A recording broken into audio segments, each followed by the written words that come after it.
যখন আমার জ্ঞান ফিরল তখন আমি সামনে তাকিয়ে দেখি আপু আমার পাশে বসে আছে আর সুমন হাতে পানি নিয়ে দাঁড়িয়ে আছে। আমি আপন দেখে তাকিয়ে বললাম, আপু, রিয়া কোথায়? ওর আবার কিছু হয় নাই তো? সেতু হাসি দিয়ে বলল, দেখেছেন সুমন ভাইয়া, আমি বুঝি মিথ্যা কথা বলেছি? আপু আমাকে ইশারা করে দেখিয়ে বলল, ওপরে ঘুমিয়ে আছে। আমি ধীরে ধীরে উঠে রিয়ার পাশে বসে বললাম, ওর তো আবার কিছু হয় নাই, সুস্থ আছে তো? সুমন আমার কাছে এসে আমার দিকে তাকিয়ে বলল, সুস্থ আছে। আর তোদের হঠাৎ করে কি এমন হয়েছিল যার কারণে দুজন একসাথে অজ্ঞান হয়ে গেলি? আর রিয়ার জ্ঞান ফিরতেই তোর জন্য খুব কান্না করছে, বলছে তোর আবার কিছু হবে না তো? অনেকক্ষণ তোর মাথার পাশে বসেছিল। যখন দেখেছে তুই একটু সুস্থ হলি তখন আমরা বলেছি ওকে ঘুমিয়ে যেতে। দেখ, বেচারি কান্না করতে করতে চোখমুখ একেবারে ফুলিয়ে ফেলেছে। রিয়া ঘুমাতে চায় নাই, ওকে ঘুমের ওষুধ খাইয়ে দিয়েছি। এমনিই ওর যে অবস্থা হয়েছে, জেগে থাকলে সকালে অন্য কিছু হয়ে যেতে পারে। এখন আমি বলি কি, রাত তো অনেক হলো, এখন আমার সাথে চল আর রিয়া এখানে ঘুমাক। আমি আপুর দিকে তাকিয়ে ইশারা করে বললাম, তোরা এখন গিয়ে ঘুমিয়ে পড়, আমি রিয়ার পাশে ঘুমাই। আপু হাসি দিয়ে সুমনকে বলল, ওই তুমি চলো আমার সাথে, কতদিন পর ওরা একসাথে হয়েছে, থাক না ওরা, এমনিই অনেক রাত হয়ে গেছে, চলো। আমি আপুকে বললাম, আপু, বিয়ের বিষয়টা? আপু কিছু বলার আগে সেতু বলে দিল, আপনি আমার আপুকে সামলিয়ে রাখেন, আর ওই বিয়ে শাদী আমি দেখে নিব, এসব নিয়ে আপনি কোনো চিন্তা করবেন না। সুমন আমার কানের কাছে মুখ এনে বলল, সব কিছু একটু কন্ট্রোল করে রাখিস, মনে রাখিস তোর কিন্তু এখনও ওর সাথে বিয়ে হয় নাই। সুমনের দিকে চোখ গরম করে তাকিয়ে বললাম, যাবি তুই শালা এখান থেকে? সুমন আর আপু চলে গেল। সেতু আমার সামনে দাঁড়িয়ে হঠাৎ কান্না করতে করতে বলল, জানেন দুলা ভাই, আপু যখন আপনাকে জড়িয়ে ধরে কান্না করছে তখন আমি কতটা যে খুশি হয়েছিলাম বলার বাহিরে। এই একটাই বোন আমার, যাকে আমি অনেক অনেক বেশি ভালোবাসি। আপনি আজকে আপুকে মেনে না নিলে আপু সত্যি সত্যি নিজেকে নিজে শেষ করে ফেলত। এখন থেকে কি আমি আপনাকে দুলাভাই বলে ডাকতে পারি? আমি হাসি দিয়ে বললাম, ডাকতে পারো, সমস্যা নেই। তবে রিয়াকে যে আমি মেনে নিয়েছি এই কথা আবার তোমাদের রাজ্যে বলবে না। আমরা সবাই মিলে একসাথে তোমাদের রাজ্যে গিয়ে সারপ্রাইজ দিব, ঠিক আছে? সেতু চোখের পানি মুছে বলল, ধন্যবাদ দুলাভাই, আর গুড নাইট।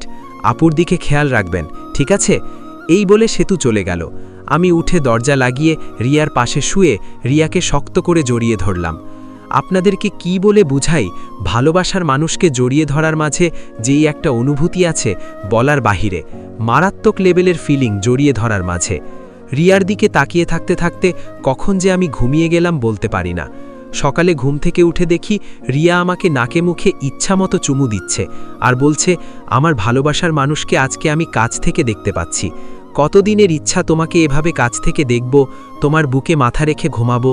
রিয়াকে আমি টান দিয়ে আমার বুকের মাঝে এনে বললাম, হয়েছে তো পাগলি, এত চুমু দিতে হয়? আমি তো আছিই না, চলে তো আর যাব না। রিয়া আমার দিকে তাকিয়ে বলল, এই তুমি চুপ করো, আমার সাথে কোনো কথা বলবে না।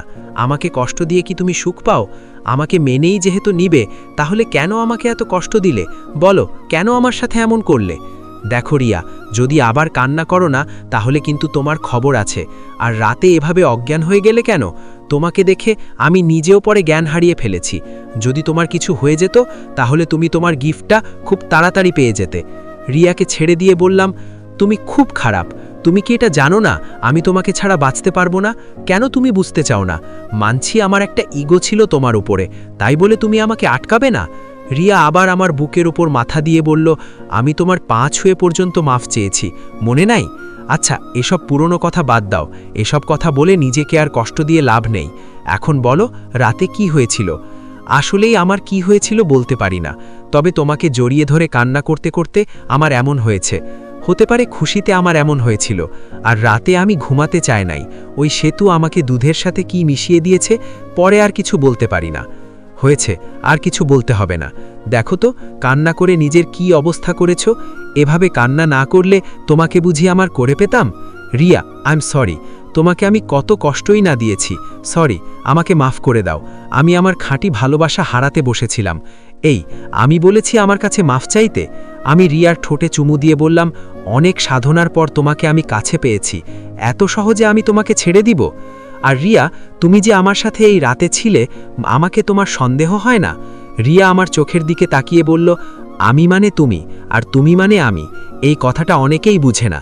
আমার যা কিছু আছে সব তো তোমার, আর তোমার সব কিছু আমার। আমি জানি তুমি আমার অনুমতি ছাড়া কিছুই করবে না, সেই সাহস তোমার নেই। আমি রিয়ার মুখের ওপর থেকে চুল সরিয়ে বললাম, তুমি ঠিকই বলেছ। তাহলে কি আজকে আমাদের বাসর হবে? ধুর পাগলি মেয়ে, আমি তো মজা করেছি। আচ্ছা রিয়া, তোমাদের পরিদের চুল এত লম্বা কেন? কেন, তোমার কি আমার চুল পছন্দ হয় নাই? আমি রিয়াকে এবার শক্ত করে জড়িয়ে ধরে বললাম, আমার লম্বা চুল সবচেয়ে বেশি পছন্দ। আজকে মন চাইছে তোমাকে আমার করে নিতে। কতদিন পর আমার একটা আনন্দের দিন এলো। আজকে যদি আমার আম্মু আমার পাশে থাকতো কতই না খুশি হতো। আমি আম্মুকে সারপ্রাইজ দিয়ে বলতাম, দেখো আম্মু, আজকে আমি তোমার জন্য পরি বউ নিয়ে এসেছি। আম্মু খুব খুশি হতো। রিয়া শোয়া থেকে উঠে আমার গেঞ্জির ভিতরে ওর শরীর ঢুকিয়ে বলল, মন খারাপ করো না, সব কিছু ঠিক হয়ে যাবে। আমি আছি তো। সোনা। আর কি করছো? আমার গেঞ্জির ভিতরে ঢুকলে কেন? আমার ভালো লাগছে। আচ্ছা, আমার শাড়িটা খুলে ফেলি তাহলে? রিয়ার মুখে হাত দিয়ে চেপে ধরে বললাম, যেটুকু পেয়েছো তা নিয়ে আনন্দে থাকো, এত বেশি আশা করো না। আর সব কিছু হবে, চিন্তা করো না। তুমি তো আমার একমাত্র সোনা বউ হবে। তবে তোমার শরীরে যেই একটা উষ্ণতা আছে না, যদি বিনা কাপড়ে। রিয়া, তুমি সকাল সকাল কি শুরু করলে বলো তো? এখন আমাকে ছাড়ো, ফ্রেশ হয়ে বাহির হই, নইলে আবার কে কি মনে করবে। আর একটা প্রশ্ন করব তোমাকে। বলেন গো। আমি শুনেছি পরিদের সাথে শারীরিক সম্পর্ক করলে নাকি ওদের শক্তি নষ্ট হয়ে যায়। যদি পরে তোমার শক্তি নষ্ট হয়ে যায়, তখন তো আমি আর আমার শ্বশুরবাড়িতে যেতে পারবো না। রিয়া আমার কপালে একটা চুমু দিয়ে বলল, আমার জন্য এত চিন্তা করতে হবে না। তুমি যা শুনেছ তা ঠিক, তবে আমাদের নিয়মকানুনে বিয়ে হলে কিছুই হবে না, কারণ আমি তো জানিয়েই বিয়ে করব তোমাকে। আমি তো ওই রাজ্যের রানী, আমার কিছুই হবে না। রিয়াকে ছাড়িয়ে আমি বিছানা থেকে উঠে বললাম, পরের চিন্তা পরে করব। আমি ওয়াশরুমে গেলাম, তুমি একটু অপেক্ষা করো। রিয়া লাফ দিয়ে ওয়াশরুমে ঢুকে দরজার কাছে দাঁড়িয়ে বলল, লেডিস ফার্স্ট, তুমি জানো না? আমিও কি আসবো নাকি দুজনে একসাথে? আসো আসো বেবি, আমি কি তোমাকে না করেছি নাকি? হয়েছে ম্যাডাম, এত কথা না বলে তাড়াতাড়ি করেন। রিয়া দরজা লাগিয়ে দিল। আমি বিছানার উপরে বসে থেকে মুচকি মুচকি হাসছি। আসলেই মানুষ ঠিকই বলে, ভালোবাসার মানুষ জীবনে এলে জীবনটা সুন্দর হয়ে যায় আর পরিবর্তন হয়ে যায়। আজকে আমি সত্যিই পরিপূর্ণ। আসলেই একটা বিষয় আমি তখন চিন্তা করে দেখি নাই, রিয়া ছাড়া আমার জীবনটা একদম অচল। হঠাৎ বাহির থেকে আওয়াজ করে কে জানি বলল, দুলা ভাই, অনেক বেলা তো হলো, এখন রুম থেকে বের হন। এই তো সেতু, কিছুক্ষণ পর বের হব। আচ্ছা তাড়াতাড়ি আসবেন, আপু আপনাদের জন্য অপেক্ষা করছে নাস্তা নিয়ে। এইটুকু বলে সেতু চলে গেল। কিছুক্ষণ পর দেখি রিয়া গোসল করে ওয়াশরুম থেকে বের হলো। মনে মনে বললাম, আজকে বুঝি আমার মান সম্মান সবটা রিয়া শেষ করে ফেলবে। রিয়ার দিকে তাকিয়ে বললাম, সকাল সকাল গোসল করলে কেন? তাছাড়া আমাদের মাঝে তো তেমন কোনো কিছুই হয় নাই। রিয়া আমার সামনে এসে আমার চোখে চোখ রেখে বলল, তুমি আর আমি জানি আমাদের মাঝে কিছু হয় নাই, অন্য কেউ তো আর এই কথা জানে না। আমি কিছু না বলে রিয়ার দিকে এক নজরে তাকিয়ে আছি। রিয়ার চুল বেয়ে মুখ দিয়ে ছোট ছোট পানির ফোঁটা পড়ছে, যার কারণে রিয়াকে খুব কিউট লাগছে। রিয়া আমার ধ্যান ভাঙিয়ে বলল, এই যে সাহেব, এমন করে আমার দিকে তাকিয়ে কি দেখেন? হ্যাঁ। রিয়াকে আমি টান দিয়ে কাছে এনে বললাম, ইস, তোমাকে কি হট লাগছে, মনটা চাইছে? রিয়া আমাকে ধমক দিয়ে বলল, নিজের বউকে কেউ হট বলে গাধা? এখন যাও, তুমিও গোসল করে নাও, আর সকাল সকাল একদম দুষ্টুমি করবে না।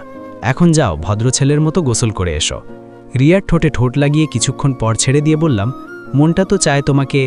এই সাবধান, হ্যাঁ, সকাল সকাল এসব কথা একদম মুখেও আসবে না, ঠিক আছে? মনে মনে বললাম, আগে নিজেই আমার সাথে এমন করছিল, আর এখন ভালো হয়ে গেছে। রিয়া আমাকে ওয়াশরুম পর্যন্ত ঠেলে দিয়ে বলল, তাড়াতাড়ি গোসল করে নাও, এরপর তোমাকে একটা সারপ্রাইজ দিব। কি আর করা, রিয়ার কথা তো আর অমান্য করা যায় না, তাই সকাল সকাল ঠান্ডার মাঝে গোসল করে নিলাম। গোসল করে কোনো মতে কাঁপতে কাঁপতে ওয়াশরুম থেকে বের হলাম। রিয়া আমাকে দেখে দৌড়ে আমার কাছে এসে আমাকে জড়িয়ে ধরে বলল, ঠান্ডা লেগেছে তোমার বাবু? অনেক ঠান্ডা লেগেছে। সকাল সকাল কেউ গোসল করে বলো? রিয়া হাসি দিয়ে বলল, কেবলমাত্র তো শুরু, বিয়ের পর যে প্রতিটা সকাল গোসল করতে হবে তখন কেমন লাগবে? রিয়ার দিকে চোখ তুলে তাকিয়ে বললাম, সত্যি প্রতিদিন গোসল করতে হবে? যদি গোসল করতে না চাও তাহলে ফুটবল খেলা বন্ধ করে দিবে।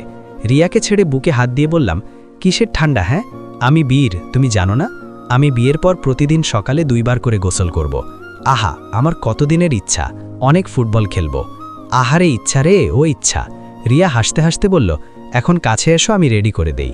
রিয়ার কাছে যেতেই ও আমাকে সবকিছু পরিয়ে রেডি করে দিতে লাগলো। মাঝে মাঝে আমি রিয়ার ঠোঁটে চুমু দেই, আবার জড়িয়ে ধরি। ইস, আমি কি বোকা! হ্যাঁ, আরও আগে যদি রিয়াকে পেতাম তাহলে এই আদরগুলো আমার মিস করা লাগতো না।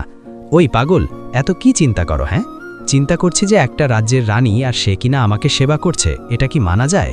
রিয়া আমাকে শক্ত করে জড়িয়ে ধরে বলল, তুমি আমার একমাত্র স্বামী হবে, আমার সব কিছু তো তুমি। তুমি আমাকে যেভাবে বলবে আমি সেভাবেই চলব। আমার জন্য তুমি কখনো অপমানিত হবে না। বুঝেছি।